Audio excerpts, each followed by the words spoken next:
All right, we are well into the NFL offseason now. Over a week, Bills general manager Brandon Beane with a lot on his plate. We think we might be able to help with a few suggestions. I'm Kevin Carroll.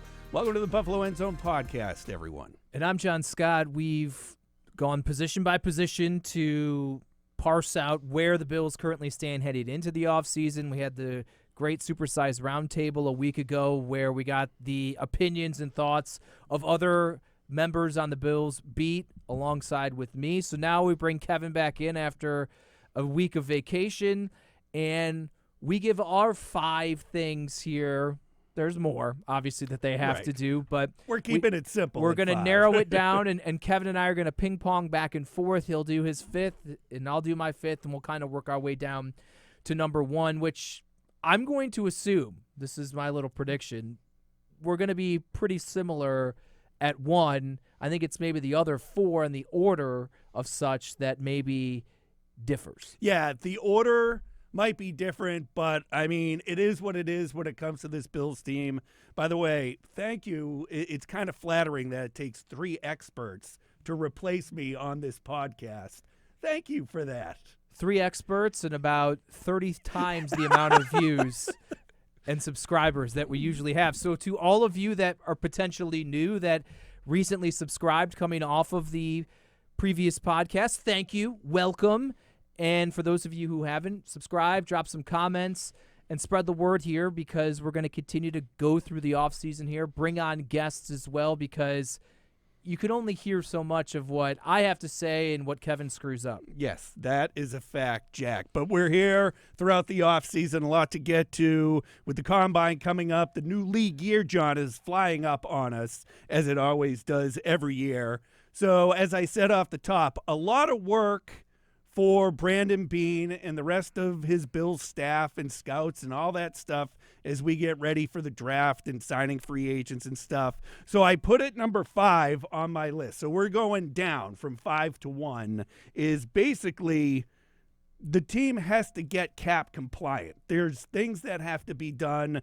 There's maneuvering of contracts and roster bonuses, replacing this and that. I just think, to me, that's the obvious jumping off point, because you can't do much else until they get to where they need to be. I think Pro Football Talk had out earlier in the week that the cap is actually a bit higher than what was originally thought during the year, so that kind of helps the Bills out, but they're still way over, and Brandon Beane still has a lot to do. Yeah, and restructures is something we certainly discussed on the previous podcast, and just to reaffirm things, it's kicking things down the line. So you're becoming cap compliant in the present while muddying the waters down the line, which is why number 5 for me is, yes, Josh Allen's going to get restructured. Some other guys that are going to be in the Bills' long-term plans. A guy that I think should be in the Bills' long-term plans is Rasul Douglas. And we discussed it when we went through the defensive backs position group and just did a podcast on the state of that. Rasul Douglas in the final year of his deal with a $9 million cap hit. Now, Spot Track has his market value higher than that, but what you could do is, at going to be 30 years old in his final year of his deal, maybe you give him an extension, 3-4 years, lower the cap number for 2024, and maybe distribute things out, give him a roster bonus. And now you have Christian Benford, who's entering his 3rd season, and you have Rasul Douglas, who you would now be extending as well. Boom. There are your 2 cornerbacks. That insulates you, in my opinion, with Tre'Davious White, which to me, I would really just have low expectations. If Tre'Davious White is able to hit the ground running and look like Tre'Davious White, great.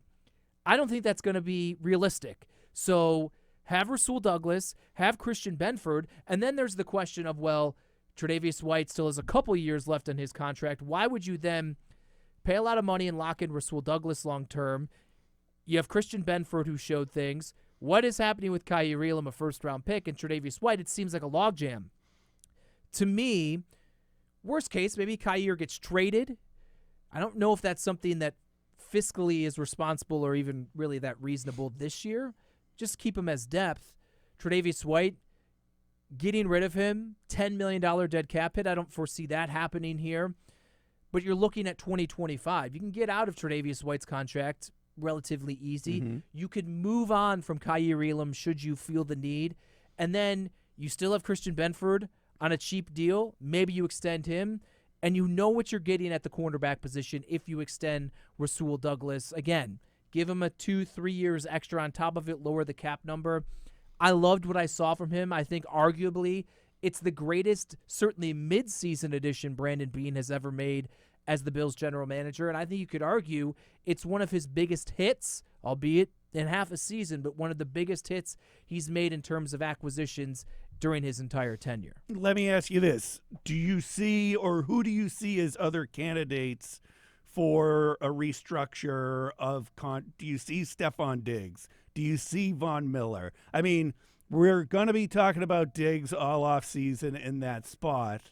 You know, it was brought up to me by a Bills fan, and I mean, I don't see why not. If the goal here is still to win a Super Bowl, I think everyone really does need to do what they need to do to get back into position to do it. Well, again, here's the challenge. So Von Miller, for instance, you want to restructure Von Miller because he's carrying a cap hit of nearly $24 million, and we certainly realize, and probably did when it was signed, Right. The circumstances have changed, but you knew that Von Miller, year 3 with the Bills, would probably be overpaid for what he's doing. You just didn't anticipate him being completely irrelevant in terms of production on the field coming off of a major knee injury here.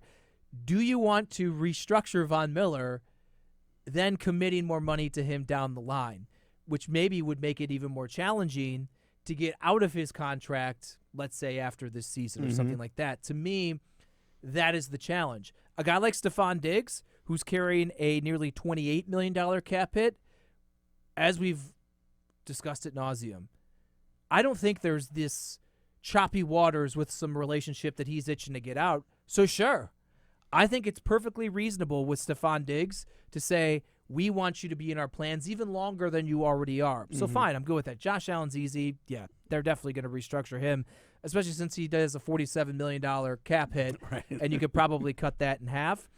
The Tre'Davious White conversation we've also had here of, yeah, you save like 6+, but it's $10 million dead cap hit. You don't know if he's healthy yet, all of that. I'd kind of leave it there. Deion Dawkins, maybe you restructure him. I think Dawson Knox is a restructure. Taron Johnson's potentially a restructure. They're going to have to restructure more, and Brandon Beane admitted this at the end of the season, more than he would like, because he doesn't like kicking more money down the line. Mm-hmm. But those are people that I think it's reasonable to say, Allen, Diggs, Deion, Knox, Taron Johnson. I think it's reasonable to say, hey, you guys have high cap numbers, but we want you around for a long period of time, so we're willing to do that. That's where something like a Douglas, just an extension. Joe Biscaglia brought up on the last episode, maybe it's an extension for Tre'Davious rather than a cut or a restructure because maybe they see him longer than a lot of fans do. I'm not there with Trey, so that's why I kind of pull him out. I would rather commit to Rasul Douglas than Tre'Davious White, and I know that's kind of crazy to think about, but based on where they are right now, I have more faith in Rasul Douglas being a very good, strong, set-it-and-forget-it cornerback for the Buffalo Bills, not only in 2024 but 25, 26, than I do Tre'Davious White. Okay. That being said, I have an option right now. We can just move on to my number 4, or I can jump to 3 because that plays off of. No, you got to go in order. Okay, we'll go in order. I know you don't like when I do that, but sometimes I like to segue here and there, John. I have number 4 in the draft. Get a good offensive lineman that you can develop into someone who could become your future center. I think the Bills are set right now at center. You have Ryan Bates backing up, and I knew I was going to blank on his name, Mitch Morse. So you're set right now, but target someone in the draft that you could bring in and develop and be the future of that spot, because Mitch Morse is getting up there in age. Ryan Bates, bring in someone in the draft, an offensive lineman, and who knows, maybe they end up working out somewhere else, but maybe they become your center of the future when you bring them in. Maybe they're in a different role in their younger and then transfer over. I like it. I too have something with the offensive line for my number 4 on the to-do list this offseason, but it's someone already on the team. Spencer Brown had a really good season. I know he was inconsistent year 1, year 2. I think maybe we realize, and it's a good educational tool and moment, that when guys have these off-season surgeries or they're kind of on the shelf throughout the off-season programs, OTAs, minicamp, even training camp, maybe put that in there and say, hey, a lot of times these guys are underplaying it. They're tough. They're going to forge ahead, but maybe that's why they're not playing up to the level we expect. Maybe that's what happened with Kyer Elam. I think it's part of it, but I think there's more to it as well. But maybe Spencer Brown's back injury over a year ago affected him. I know Eric Wood said it on our podcast last year. He felt that it really hindered Spencer Brown year 2. Spencer Brown healthy year 3. That entire offensive line played well together. I'm good with, as Spencer Brown enters the final year, extending him because, to your point, maybe you'd have to then replace your center and your right tackle after the 24 season. That could be in-house. I know they probably like Ryan Vandermark, Alec Anderson, guys already in-house. But I like Spencer Brown, and this team likes to draft, develop, and re-sign. And I don't honestly even know at this point in time what the going rate for Spencer Brown would be. Now, maybe he'd be interested in testing the market. I don't know. I think he's been a good player. He hasn't been a Pro Bowl top-tier player. And maybe by re-signing him now, you can keep his cap number, which is just like $1 million, $1.5 million right now in his final year. You could probably still keep that low and maybe do one of those. You're going to play out your final year of the rookie deal. We'll extend you, but then, boom, that extension kicks in after this season. And you could maybe get him for a discount price where you're not burning a first-round pick, which some people wanted them to do a year ago, and you're not sinking in a lot of money because tackles are the most expensive guys on the market. And to me, if you could get him at any sort of a reduced rate as you would pulling in a brand-new free agent, I'd be in favor of that. So my number 4 on the to-do list, it's not really to save money now, but it maybe is more saving some money down the line is extending Spencer Brown. All right. Number 3 on my list is the defensive backfield as a whole, kind of jumping off your Rasul Douglas and everything you already said about Tre'Davious White, Christian Benford, Kyer Elam, but I also wanted to tie in the safety position as a whole with the defensive backfield and the fact that Micah Hyde is no longer going to be there. You don't know that. I'm assuming Micah Hyde is no longer going to be there for said argument. Also, if you're going to bring that up, I do think Poyer and Micah Hyde lost the step this past season, and it was noticeable during games. So I do think they need to get younger at that position, and I think that's something when you mention Rasul Douglas, Benford, I'm in the same boat with you with Tre'Davious White. I don't see him having much. As far as just the injuries, the constant injuries, and what Rasul Douglas put on paper. And if I'm saying his name wrong, I'm sure you'll correct me. I think I just said Rasul. But yeah, that's number 3 to me. Either addressing safety through the draft or going out there and finding a veteran right now. I went into this with looking at Micah Hyde no longer being on the roster. So you're saying safety, not defensive back. Well, I'm saying the whole defensive backfield would have a new look than it did at the start of this past season. But so you're saying there's going to be changes at the cornerback position. Well, I'm including Rasul Douglas starting and no Tre'Davious White out there. Okay. I'm going off of changes. So what's the to-do list then? If it's for a cornerback position and all of those guys are already under contract. Well, it's not. It's more of a – see, I look at this thing as a whole on what the whole is. I know you're breaking down contracts and numbers and stuff like that. Well, no, again, this is a to-do list. When you go to the shopping, when you go to Wegmans and you have a list, You're not saying, well, I have 5 spices at home. And You don't know I don't do that. Are you adding a spice or are you not adding a spice into your cart? That's what a to-do list is. If my to-do list is, hey, Kevin, you're going to Wegmans. You got to buy some cereal. We already have Cheerios, Raisin Bran, Honey Bunches of Oats, and Lucky Charms. 2 corners, 2 safeties right there. We'll have another defensive back down there with Apple Jacks, if that's still a thing. But I still might go and buy a box of Apple Jacks because I'm doubling down on Apple Jacks. All right, so I agree with everything you've just said. It's like the scene in Billy Madison. Everyone is stupider now because they just heard that incoherentness. I agree that they need to get younger at safety. Brandon Beane said it. There's nothing, in my opinion, outside of maybe getting rid of Tre'Davious White, which I don't anticipate. I think the cornerback position is there. I mean, they have so much invested. Benford's been great, and he's under contract cheap. Rasul Douglas, even if they don't extend him, he's already there. Tre'Davious White, unless they move on with him, you got that. Kyer Elam, financially, doesn't make sense, not really possible to move in there. So to me, the cornerback... Taylor Rapp back? Okay, fine. Now we're getting somewhere. Safety is a spot.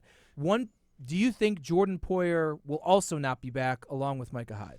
I think Jordan Poyer's back. I do too. So then they just need to – this is where I agree with you I'd maybe go a few different avenues at the safety position.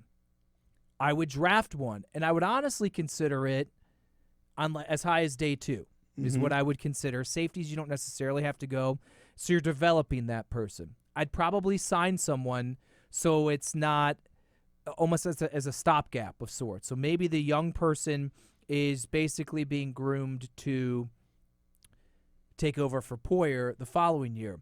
Joe Biscaglia's bold take on our last podcast that I like is maybe bringing back Cam Lewis, the Swiss Army knife guy who can play so many positions. And Joe said his bold prediction is that maybe Cam Lewis is the guy that starts at the safety position in the shoes for the departed, or I think maybe we're leaning towards retiring, of Micah Hyde. I'm there. But I think you got to do multiple moves at the safety position. I don't think they need to do squat at the cornerback position of any note outside of maybe if you move on from Tre'Davious White, you're not confident in Kyer Elam, maybe you continue to flush that position with some assets through the draft to develop to where, Tre'Davious White's not the same player. Rasul Douglas we didn't extend, so he's a free agent. Christian Benford's entering the final year of his deal, and Kyer Elam hasn't panned out. You could go to 25. There's such a variance here of where the Bills could be and feel at that position. Oh, that's right. It's my turn now. To me... Wrong. No, go ahead. Number 3, it's a little wishy-washy for me. I like to be a little more poignant, but I'm going to say I put an emphasis of sorts. I don't want to get crazy. Running back 2, free agent.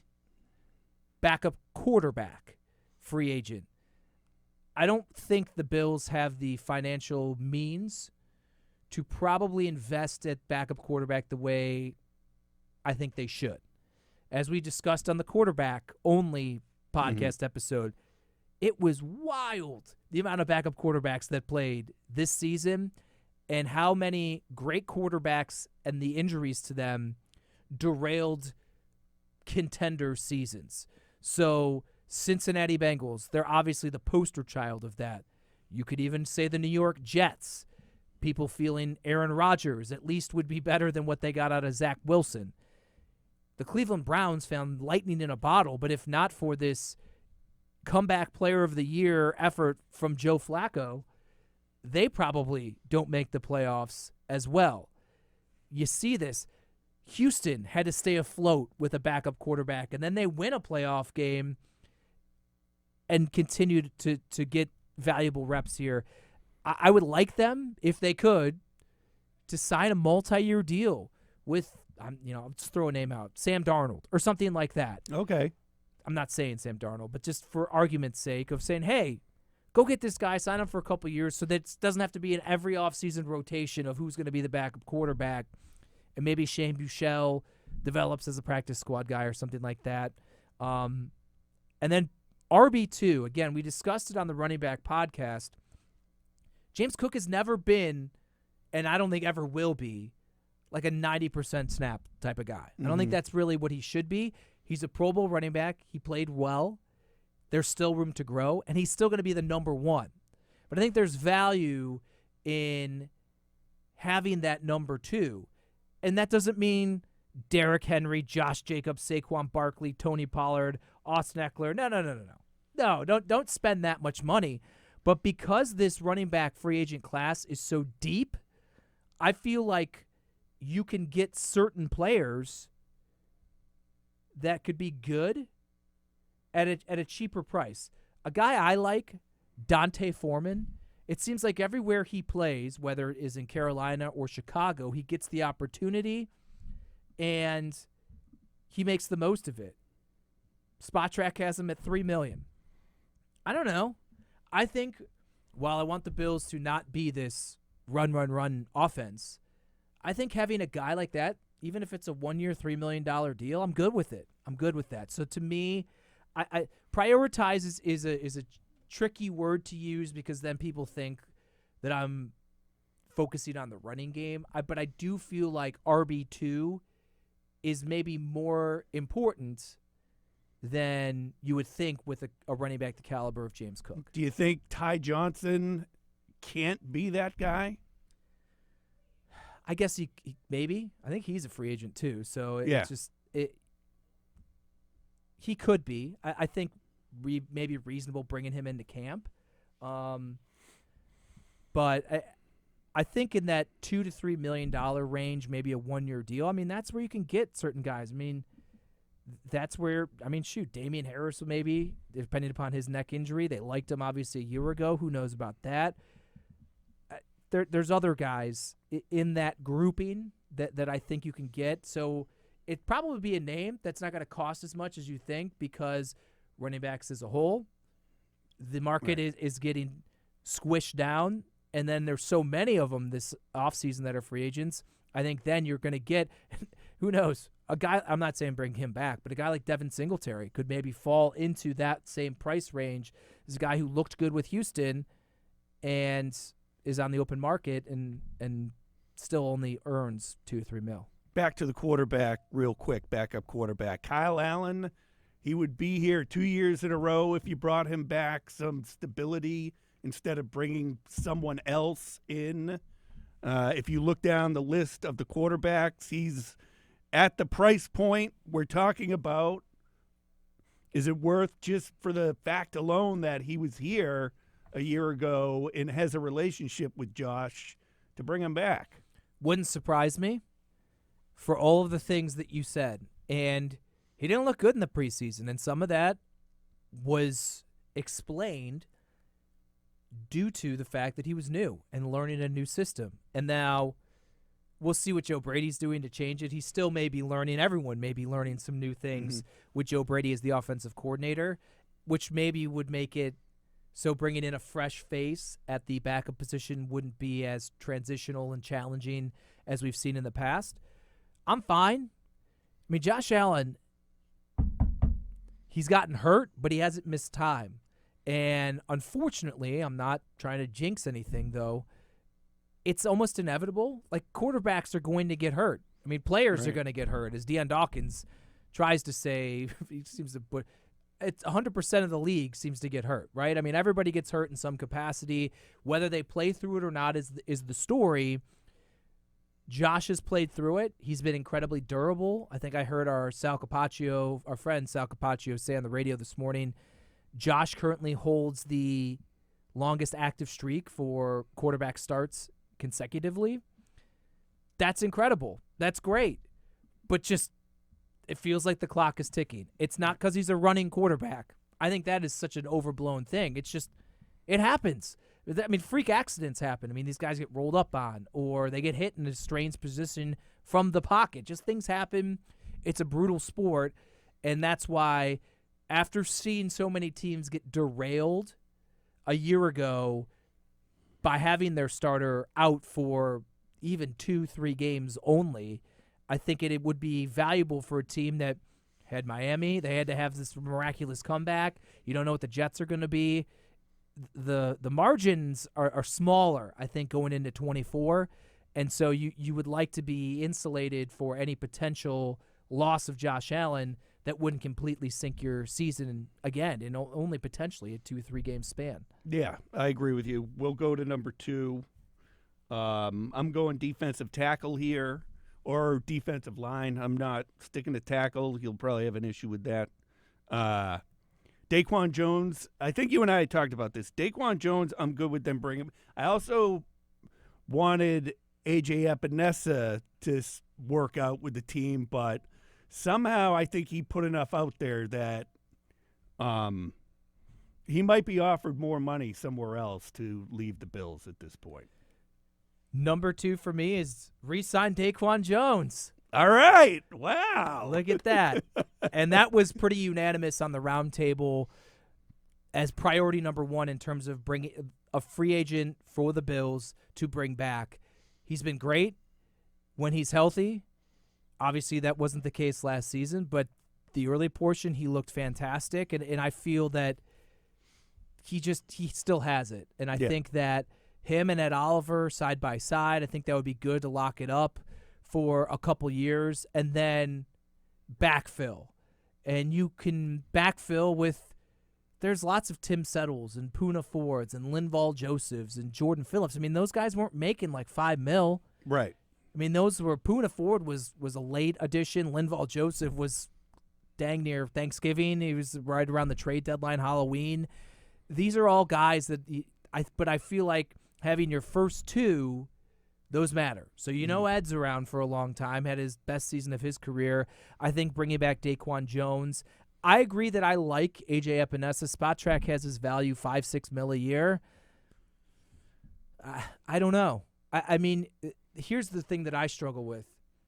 You've seen what the defensive line looks like with A.J. Epinesa. Did it inspire you to want to invest in him, or go find someone else and pay him $5-6 million to see if that's different? Well, I'm also looking at Leonard Floyd. I think we both agreed he's chasing the money, or I think he might have even said it. Good for him. Go get your bag, buddy. And then Shaq Lawson, probably gone. I mean, he's another one that you can sign for $1 million, have him fight it out in camp. He knows the system. If there's injuries or whatever, you don't know what you have with Von Miller. He's a good run stop, like fine. But again, I look at it and say I was very complimentary, and I'm not going to be too redundant. The defensive line outside of the very last game of the season, I thought by and large was the most consistent and productive unit, especially on the defensive side of the ball. They didn't show up at the end, but I also don't think that should handcuff you to saying, well, let's run it back. Now, Floyd is going to price out, but like what Shaq is. You know what A.J. Epinesa is. I mean, that's just the reality of it. To me, I'd rather let's cycle through some new people to see if maybe the results are different. You can maybe hit lightning in a bottle with someone else. I saw Daniel Jeremiah. And this is something that I think is possible. I said this months ago, too. He has him picking an edge rusher in the first round, Daniel Jeremiah, in his current mock draft, which will probably change 8 times. Okay. But well, you do look at that with the draft. You do think they need D-line early in this draft that's coming up to get younger at that position. They do. I also think, and something I'll put as an honorable mention because I just think it's more of a foregone conclusion. Maybe I'll put it at like above 5. The 5th-year option for Greg Rousseau, they're going to pick it up. Mm-hmm. So that's just a to-do list thing that is more of a foregone conclusion, in my opinion. But I agree. Yeah, they got to get younger. And we've had this conversation. They have invested heavily, draft picks, money, whatever, in the edge rusher position. This year, it kind of reaped some rewards, ironically, without Von Miller being anything. But it still hasn't been the consistent wrecking crew that I think they envisioned, or you would imagine when you do first, second, $20 million, 10+ million and things like that. So again, I'm fine if they want to go in the draft high and take an edge rusher. It's a critical, important position. You just got to hit on it. And Greg Rousseau's a nice player. To me, though, even if it's being selected late in the first round, I need more out of that pick than at least what I feel I've gotten out of Greg Rousseau. All right, number 1. Did you do your number 2? Yeah, your number 2. I agree with you. Yeah. I specified. I didn't do all of this generic cast the wide net. To me, it's Daquan Jones. Number 2 priority for Brandon Beane is re-signing him. You think that's a wide net? Wait till you see this one. Nah, it's pretty wide. Number 1, John, drum roll, please. As I think we both agree, wide receiver, number 2 is something that needs to be addressed. I think wide receiver as a whole, I would like them to go get a decent type of veteran wide receiver in free agency and still do whatever it takes, even if you have to move up in the first round of the draft, to get a home run hitter that can become your wide receiver number 2 and possibly number 1 when and if the time comes that they move on from Stephon Diggs. I think you need to do the double whammy. Just some security with a veteran there that is going to provide Josh Allen in the offense. I knew this is how we would end. We both did it. It's pretty obvious. To me, the question in the double dip category is, how much money are you willing to allocate through the free agent market to address the position, believing and just assuming that your number 1 priority at the very top of the draft is also getting wide receivers? So is it, hey, the Bills have $15 million to work with on the open market. You want to allocate 10 of it to a wide receiver? And what wide receiver is that giving you? What is their role in the offense? Right. And then are you also willing to, let's say, maybe not mortgage a first in 25, but add another pick, move up into the early 20s to make sure you get one of these known wide receivers? Is that the length that you feel that this team needs to do? Also understanding roster-wise the other holes that need to be filled to allocate that much cap space and allocate that much draft capital. It is to me. I think it's time. It's past time. So where almost. does it – so if, let's say you add you had a first-round pick and then you add a $10 million receiver, which who the heck even knows what $10 million even gets you anymore. Let's just say it's So I'm more coming from – you're going to hate that I do this. You might hate it. Like someone like Kendrick Bourne. Bring him in, and then I thought are you pulling a random name or someone who's a free agent? Someone who's a free agent. Okay. Kendrick Bourne's a free agent? Yeah. Okay. So the other name, when looking at the free agent lists, KJ Osborne, former UB guy, looked really good with the Minnesota Vikings this past season, almost to the point where he took another step to, at least with Minnesota, was almost the guy when Justin Jefferson missed some time there. That maybe you could bring in a guy like that for less money and he could take another step forward. And then what does that do for Khalil Shakir? Are you at all operating with this, we can't block Khalil Shakir, he has to be the slot guy who gets a decent run? Does that enter your thought at all when addressing? It did at the end of the season. I'm asking you, when you're looking to readdress and bolster the wide receiver group, are you bringing into account at all in the moves you're making, finding and making sure there is a clear path for Khalil Shakir to continue? No, I'm not. I'm fine with that. So then I agree. I think you flood the position because you just don't know, right? Right. Trent Sherfield seems like a good addition. He came off a great year in Miami. Didn't work out. Deontay Hardy, he's had success in the past. He's technically still under contract. Right. But he was nothing for them. It took them until that back end for Shakir to develop, and find his way into a role that could get him there. I mean, DJ Chark, that's another guy. Yep. That's more like Spot Track has him at around 10, 11 million. Like, that's what you're looking at. If you're spending 10 million, they have KJ Osborne at like 7.5. As Brandon Beane made clear, if we're spending even 2-3 mil, that guy's got to hit. Right. And so I feel like any thoughts of a notable free agent signing, I just don't see it at the wide receiver group. Free agency as a whole, you overpay by and large. And I think the wide receiver position is definitely going to be that. Who knows? Maybe after 2 years ago when Christian Kirk's getting 20 mil, then last year we saw Jacoby Myers and those guys get like 12, 10. Would you even be comfortable, let's say revisionist-wise, having a guy like Jacoby Myers for 12? I don't think that's what they need. No. And so that's the problem with, while I agree with you, they need to address it both free agency and in the draft. I almost feel like asset allocation-wise, it's more logical and easier for them to almost go first and third. First round, third round, and that even includes maybe taking a 25 pick, moving up in the first, addressing it again in the third, more cost-controlled. All right. And then you're looking at a group that has a 30-plus-year-old Stephon Diggs, but then third-year Khalil Shakir, 2 rookies, Justin Shorter, second year, and then you still, depending upon what happens with Deontay Hardy, like that's maybe the route that you take. That just sounds so dicey to me. That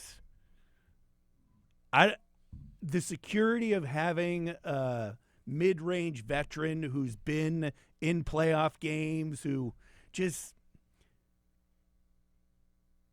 it just seems like there's not enough there if you go that route. I'm not necessarily even disagreeing with it. And that's what's so fascinating about the wide receiver conversation that so many people are having in Bills Mafia is a lot of the focus is just first round. Mm-hmm. But I think everyone also is pretty open and in agreement. They need more than just a first-round addition. I think you need a backfill and things like that. But do you want to put all your chips on Khalil Shakir? Or would you, to your point, rather have, I know you use this name often, would you rather have Emmanuel Sanders-ish type of a player that pushes Khalil Shakir and may the best man win? Yeah, I mean, I've been preaching that forever with this team, that they were lacking that veteran that they brought in when they kind of lit the league on fire and became the Bills that they are now. And he had his role, and even when Gabe Davis would go off and have big games, Emmanuel Sanders was still there making plays too. And it seemed like that's an element that's missing from the pass catchers right now, that across the board, whoever's out there, you feel good about gaining yardage. Yeah, my only other final thought I'd say on this is let's also not forget about Dalton Kincaid. And while I always thought it was a bit of a stretch to simply, hey, we didn't draft a wide receiver, we didn't really address the position in the offseason, but don't worry, Dalton Kincaid is a big slot guy. Right. He's a tight end. He is. You could use him in the slot, and he can be a big slot guy, but he's a tight end, even if he's not lining up against the line of scrimmage and whatnot. I mean, he's a tight end. But I do think that he's a tight end that they may focus on using more in the pass game than they ever have with Dawson Knox, than they ever have with a tight end in this McDermott era, Josh Allen era. So that's, again, where it's, all right, you have Diggs, you'd like a good number 2, and then Dalton Kincaid, and then that's why maybe you don't spend $10 million on wide receiver 3 or 4, and also where would they play? Khalil Shakir, Dawson Knox. I mean, there's a lot of these things. So I know that the focus, and I think it's rightfully so, is so much high in the draft. I think that they will address it in free agency. It just may not be of the magnitude that maybe we feel would be impactful. All right, let's do a little 3 and out, maybe 4 and out. We'll see what we get to here. Have a little fun as we wrap things up. Jon, I, as you had mentioned, was on vacation. I was up skiing up in New Hampshire with the fam. Skiing in 50-degree temperature, by the way, on one of the days, which was amazing. Jacket unzipped, didn't really need gloves. It was gorgeous out. But, of course, being in New England, all you started hearing after the Chiefs won their Super Bowl, another Super Bowl, was that the Chiefs might be a better dynasty than the Patriots were in the late teens. You put out the 2001 to 2004, but those dominant Patriot team, do you see the Chiefs as one of these teams right now, like a Steelers of the 70s, like a Cowboys in the 90s, like the Patriots in the early 20s? Do you see the Chiefs at that level? Because part of me thinks you just need a little more from them. I don't know why, but they don't seem like a dominant team to me. I've been saying this for the last couple of years. I've been writing them off. Maybe I'm wrong. Maybe I don't know what I'm talking about. No, that can't be. I mean, they've won 3 of 4, right? 3 of 5, I think it is. They have Patrick Mahomes. That's why they're in those sorts of conversations. Patrick Mahomes is better than Terry Bradshaw. He's better than Troy Aikman. People are seeing the path ahead that could put him with Tom Brady. He's won as many Super Bowls as Joe Montana. So it's okay. Wow, I totally whiffed on the 49ers. So it's okay. Yeah, yes. I get where you're coming from, where they're not dominating the league. The eye test doesn't feel like it's easy. But I think that's where the New England comparison kind of comes is you knew you always had Brady, you always had Belichick and a good defense, but you're like, they're going to win with that offense, with Deion Branch, with Troy Brown. They're going to win every Super Bowl by a field goal.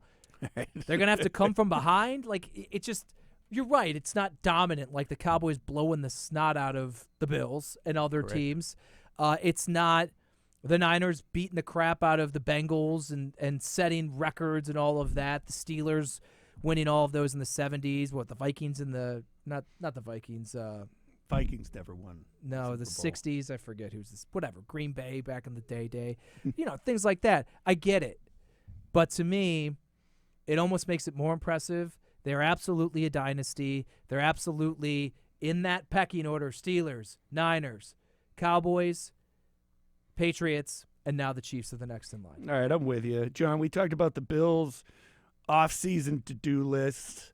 What do you got your personal off-season to-do list now that you're not all wrapped up with Bills content? Me, it's generic, Jon. It's get back into shape. I've been out of shape since COVID hit, and I can't, nor do I have the desire most days to put in the work to get back into shape. But I need it, Jon. I'm in my 50s now. I need to do something. Off-season goal is by the time we do our training camp, pre-training camp show. Did we do one this past year? Yeah, we had to do it because of rain inside. Lean, mean fighting machine, Jon, ready to go into the 2024 season. This is not an ad. I just got a Whoop for those on YouTube. I'm putting it up right there. It's like a Fitbit of sorts. I've had it for over a month. Did a challenge with another one of my buddies where I did cardio and worked out for a month straight. It's great. Didn't eat great, so I didn't lose as much as I would want. There's pizza over in the kitchen, by the way. So whatever. So for those looking to lose weight, it tracks sleep and recovery. I think it's a great thing. I loved it. I love it, I should say. For me, got to get on a vacation. My wife and I looked to save money last year, so we went to one end of March, early April, and then we haven't taken a trip since. And I'm big on the mental side of you need a break, you need a release, you need to get back. You did it skiing. We just haven't done one. And so now it's trying to figure that out. You know what's really crazy? I was talking to my neighbor about this. You can't seem to find anywhere in the United States right now that for sure this time of the year is actually going to be really warm. Florida hasn't been particularly warm. Texas, California. It's almost like you got to go abroad to the Caribbean or Mexico or something like that to be like, I for sure can sit on a beach for 5 days and it'll be 80 That's all you degrees. want, yes. That's what I want. And I know like our buddy Andy Young is down there with his family at Disney and things like that. It's hit or miss sometimes this time of the year. Also dealing with rain. It rained L.A. for the Genesis Open a couple times. I know.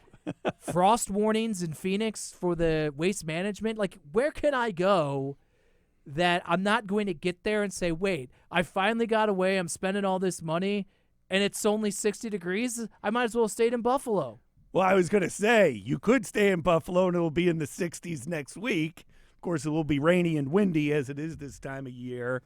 But, yeah, I mean, I'm still looking forward to getting away. You mentioned my wife and I don't think we've done a vacation with just the two of us, just getting away to a nice place. Like, we've done long weekends in the mountains and visited people and got away and stuff like that. But really a nice getaway vacation. I do have my golf trip that's coming up. Will be here before you know it and stuff like that. Looking forward to a lot of golf coming up in the spring. So hopefully this cold weather is gone for good. Jon, the NBA All-Star Game was a train wreck back on Sunday night. I'm already not a big fan of the NBA or basketball. Like I said, I'm a hockey guy and a football guy. But I was thinking All-Star Games overall, you could say at this point they could just go away. I mean, you want the recognition, you made an all-star team, this and that, whatever.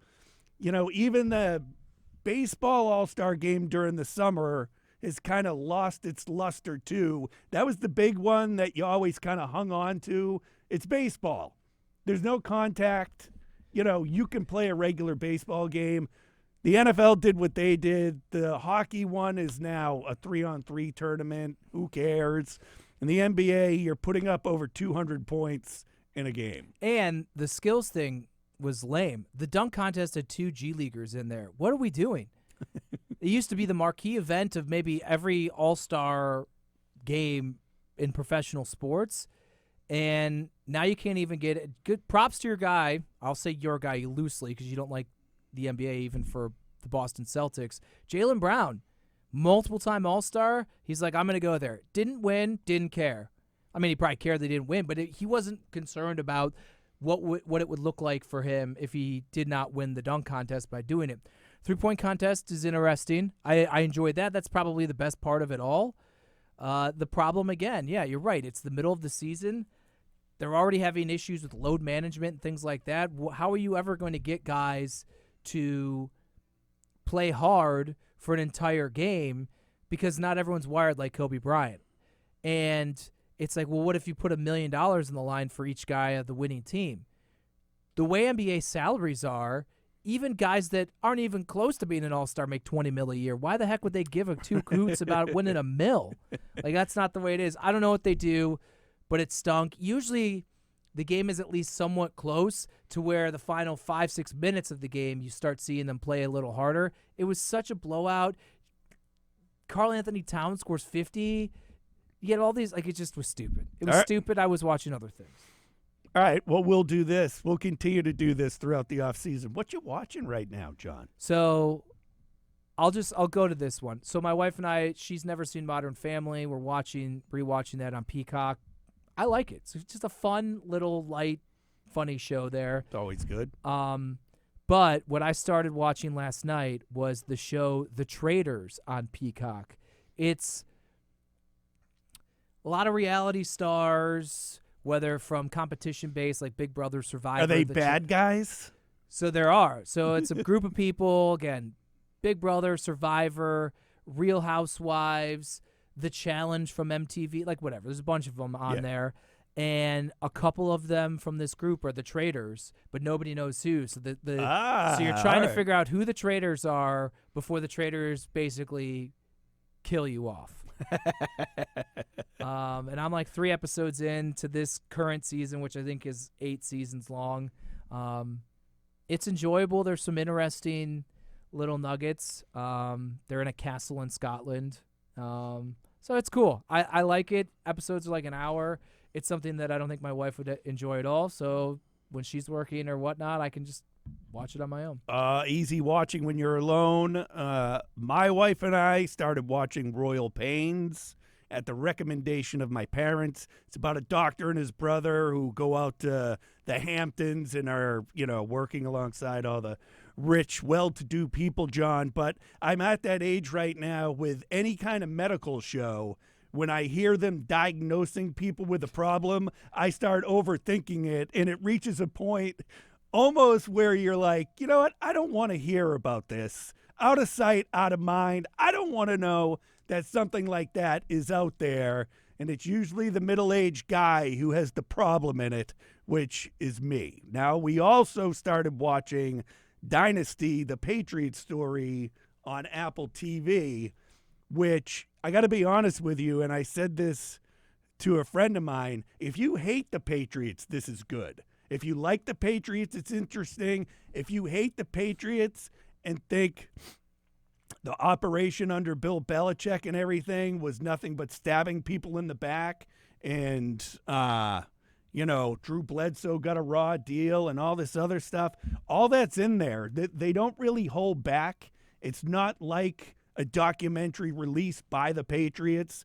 There's more to do with it. And, my God, the first 2 episodes were out. They're 45 minutes apiece. They still haven't even got to the Super Bowl, really. The Tuck rule is where I think the second episode ends. I think the episodes come out every Friday. So if you want some of your NFL, there's some juicy stories in there. I know it's the Patriots, and no one wants to hear anything about them anymore, but it's there.